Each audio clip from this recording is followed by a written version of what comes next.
Alright, before I start this Ryanimation review, I want to give a shout out to GumballFan123 for helping me with this video. He spent $200 for me to do this Ryanimation review here. And if it wasn't for his generosity, I would not be able to do this Ryanimation review. He loves this film. This is just a quick disclaimer. While you can pay me on having me review almost any single animation in existence, you don't get to determine my opinion. I love The Bad Guys because I think it's a good film, not because someone paid me to say that it's good. I'm not gonna copy your opinion. I'm gonna give my own opinion and not regurgitate what you state. I stand by that I do love The Bad Guys. I give it a 9 out of 10. And if you don't agree with my opinion, you are allowed to select something else for me to review. But you have to tell me immediately and not wait, like say, over a month later. I will state my opinion to you right away. Sometimes I will go against the public opinion on things like me not being a fan of Dexter's Laboratory. And of course, there are times where I go with the public opinion. Like me saying that Velma is shit. Remember that terrible cartoon that came out last week? You know what 420 is, right? Yeah. It's code for adults who still watch cartoons. Said the cartoon character on an adult cartoon that only adults can watch. Usually I expect you to pay me something worthwhile. You can make me review something very good or something terrible to make me suffer. All up to you. It's your money after all. The prices vary on what you want me to review. $100 for a 11-minute episode, $200 for a 22-minute episode, $300 for 1 hour of animation, as in 4 11-minute episodes or 2 22-minute episodes, $400 for a movie, $500 for 1 season of a television show, and $1,000 for an entire show, and $10,000 for a whole show with over 10 seasons. This was a Patreon support review, but I deleted my Patreon at the end of last year because Patreon has had too many controversies. Let's be nice about right here.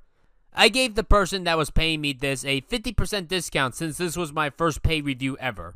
So this review is late. I'm sorry for its delay, I apologize. I needed to do Year Triassic of DuckTales to DuckTales first, but now that that marathon is on hiatus, I have no distractions to not finish this now. And I think that's a good thing that I'm reviewing this now on Ryanimation Reviews, because as of late, life has been hard for me. So you have a bunch of people screw you over in real life. Deal with it. You have people on the internet make lies about you for years on end, saying that you don't listen and that you keep secret criminals in your vicinity, when none of that is true. YouTube keeps screwing you over and over, making the platform worse for you. Your art never gets to be seen by anyone. Less than 1% of the people that follow you see your products. You're stuck in your own little world because of luck. The internet as a whole has no minimum wage laws. I get that it's difficult to implement one, but what we have currently is unacceptable. When no one loves you, it makes you just want to be a bad guy. The Bad Guys is a DreamWorks film that came out last year. It's not their best film from last year, that would be Puss in Boots, but I think this film is slightly funnier than it. It's about a group of bad guys that do bad guy things, but then they want to become good. At least the wolf does, at first. The rest of the gang does it later, and the snake does it last.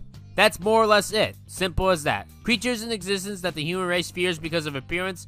Most people are scared of things like spiders and sharks, and they make that known in the film. You're afraid because I'm the big bad wolf. Well, I'm not surprised. I am the villain in every story. And they make it funny enough for me to enjoy and not be scared of them. The Bad Guys takes advantage of the medium of animation. You wouldn't be able to make this story in real life, obviously, but it is nice taking creatures, both in real life and in fiction, and making them not scary. Like trying to make a wolf not scary. See? It doesn't have to be scary. Well, yeah, these creatures are going to be scary for all the time. The best part of the movie is the opening, and then it goes downhill. You'd think that implies that the film is bad, but no, it's an amazing film, like a 9 out of 10 as I said.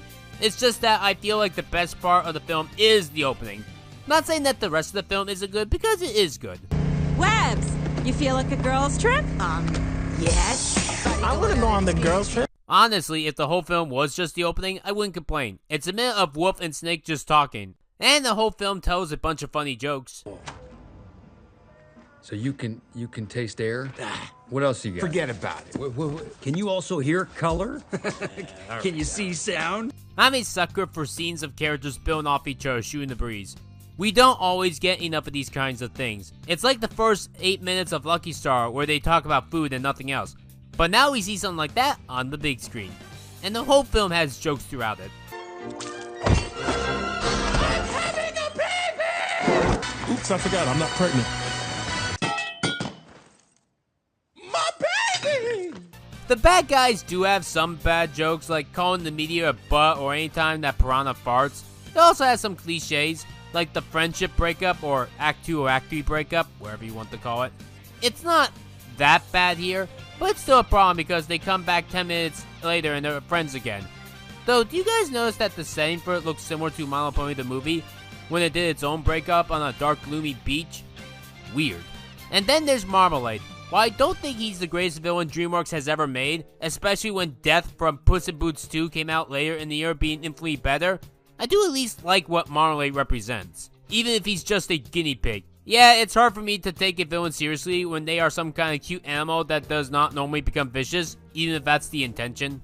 What I do at least like is that when he's revealed to be a villain, we're only halfway through the film, so we actually have time to explore this concept. It's not like Hans from Frozen or Callahan from Big Hero 6 or Bellwether from Zootopia, where they only have 5 to 10 minutes of them being a villain. Marmalade gets about 40 minutes of being a villain. That's half the film right there, and I love that. I also love all the hypnotized guinea pigs, especially when they steal the armored cars right at the bar each time where the drivers were at the school hospitals. I laugh each time that happened.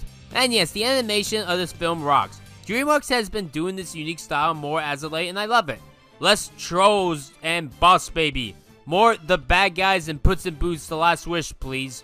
Speaking of other DreamWorks films, The Bad Guys is based on a book, or rather a book series. This is something that the person that commissioned me wanted me to talk about. The Bad Guys is a book series of the same name. It's a bit like Hoodwinked in a way, where they bring up famous stories, give us the idea that maybe there's another side to this, and they keep the villains likable. One key difference is that from the start, the wolf wants to be good. It's not something that he wants to do as the film progresses, it's something that he wanted to do from the start. But I think both still work out in their stories that are told. Impersonating a sheep. When I hear this joke, I think of this scene from the Looney Tunes show. What did I do? You've been impersonating a cop and handcuffing people all over town. What about him? He's been impersonating a chauffeur. That's not illegal. It's pathetic, but it's not illegal. This also reminds me of the book, ironically enough, starring a wolf, called The True Story of the Three Little Pigs. Basically, it's a book on why the wolf killed those pigs, them being accidents according to the wolf. I read this as a child, but I don't recall reading this as an adult. I just remember the book exists. Yeah, a lot of films in existence are based on books. Most Disney films are usually based on books. Even DreamWorks has its fair shares of books. The original Shrek is based on a book of the same name. I think the book series on The Bad Guys is good. Not as amazing as the film though. The tarantula is not in the first book. It appears in the later book as a much more different design than the film. It took 4 years to make this film, but I think it was worth it, as this feels like a bright future for DreamWorks. Well, with this and Puss in Boots, both very beloved films with amazing and unique different stylized animations. One last thing to talk about with this movie, and that's the voice acting. I really enjoy it, and there are a couple of actors worth talking about more. For example, Awkwafina voices Tarantula. When I first got word of this, I thought she was gonna suck. She was the voice of that robot from the third SpongeBob movie. No, seriously, we decided to go in a different direction. You're fired. And she was also the voice of Disney's worst ever comic relief, that being Sisu. No, by proving to you that if you want to get someone's trust, you have to give a little trust first. Don't. In hindsight, maybe I was a little hasty. But who's hungry? But this movie proved that she can be good. I also took over the police dispatch, blurred their satellite imaging system, and one more thing. You did. I got a special delivery. Oh my gosh, you fixed it. Really? No! Well, there goes our street cred. So yeah, it's based on the director that makes a good film, and not just the voice actor. The writers are important as well. You can make any actor talented as long as they have good writing and directing. And there's Alex Borstein. You best know her as... And here she is as a cop. Honestly, maybe it's because I've been watching Family Guy for years, even seeing episodes from this year, but I find her here unrecognizable because I'm so used to her just being Lois and no one else. But she makes Police Chief Misty Luggins a memorable character. And I'm gonna put you guys away for so long your fleas will have fleas! Ah! How could you know that? Unless you were conspiring with a bunch of known criminals. 6 years old, I decided that I wanted to play the piccolo, only to find that my fingers were just too powerful for that fragile little instrument. And that's all that I got for this film. Oh, one last thing. This has a post-credit scene. Come here, a little closer. I said closer. Too close. A little too close. There. Webbs, hit it.